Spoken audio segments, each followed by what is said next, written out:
because when Schindler's List with the movie came out, I was asked by a friend of my son's,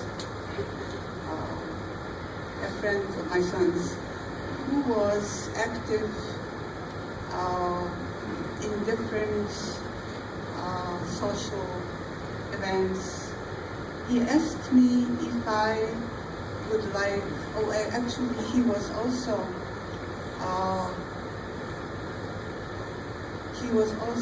trying to get people. There was an organization that they called themselves the Young Professionals, and he was responsible for furnishing all kinds of interesting people to speak to them once a week. And he approached me asking me whether I would like to speak. I had never talked in public, and I was very unsure whether I can do that. So my husband said, look, if you don't feel comfortable, then don't do it. But I felt I was the only Schindler survivor in Baltimore.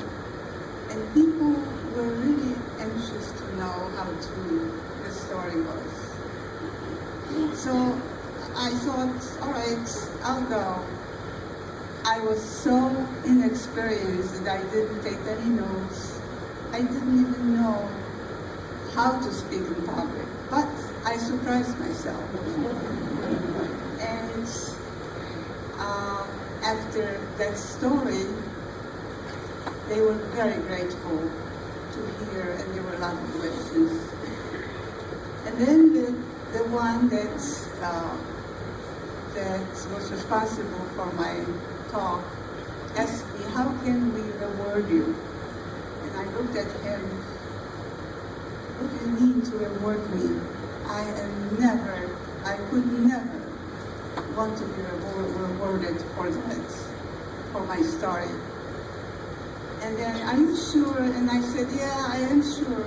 But then when he almost left, I said, no, there is actually something that I would like to be rewarded with. And that was, after seeing the movie, I felt such a great gratitude to Spielberg by having produced such a true document.